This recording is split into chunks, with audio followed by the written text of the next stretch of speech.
দিল্লির জন্য কি আদ্দিন হাসপাতালের লাইসেন্স বাতিল করা হয়েছে? আপনি দেখবেন সচিবালয় কারা থাকে, সচিবালয় চলে ভারতের ইশারা। এবং যেই ডাক্তার যিনি এটা আপনার তদন্ত করে রিপোর্ট, তিনি একজন হিন্দু ছিলেন, তিনি হিন্দু, তিনি রিপোর্টটা দিয়েছেন। আর দিন নামটা কি, এসব নামটা যদি দিনের বিষয়। এবং এখানে যে সমস্ত নারীরা এখানে সেবা দেয়, যারা ডাক্তার আছে, ম্যাক্সিমাম মাথায় হিজাব পড়ে। বাংলাদেশে কোনো হাসপাতালে এত সুন্দর পরিবেশ নাই। এটা বাংলাদেশে গর্ব করার মতো একটা হাসপাতাল, যেখানে 250 টাকায় ডায়ালিসিস করতে পারে। আপনি জানেন স্কয়ার হাসপাতালে দেন কত বড় নির্লজ্জ হতে পারে যে এটা বন্ধ করে, যেখানে সাধারণ গরিব মানুষদের অধিকারে, যেখানে গরিবরা সহজে চিকিৎসা নিতে পারে, সেটা বন্ধ করে দিচ্ছে। আপনি এভার কেয়ার, আপনি হলি ফ্যামিলি, আপনি ল্যাবিডে যান না, সেখানে আপনার ডায়ালিসিস করতে কত হাজার টাকা লাগে।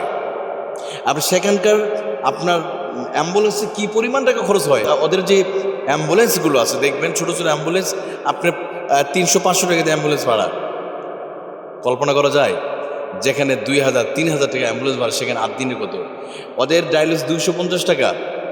সাধারণ মানুষ নিতে পারে, একজন সাধারণ মেয়েরা চিকিৎসা নিতে পারে সবচেয়ে বেশি আদ্দিন হাসপাতালে। মেয়েদের জন্য সহজে সেখানে সিজার করা হয় এবং মেয়ে ডাক্তারদের করা হয়। আমার তো মনে হচ্ছে এখানে দেখেন, কাশ্মীরের যে সমস্ত 350 জন আমার বোনেরা, কাশ্মীরি মুসলিম বোনেরা, ওরা এসে বাংলাদেশে মেডিকেল পড়ার জন্য, এটা আমাদের দেশে গৌরব। আজকে তারা কোথায় যাবে? ভারত তাদেরকে এমবিবিএস ডিগ্রি দেওয়া হবে না, মুসলিমদেরকে দিবে না তা ভারত, সন্ত্রাসী রাষ্ট্র। তাহলে এদেরকে কোথায় হুমকির মধ্যে ফেলে দেওয়া হবে?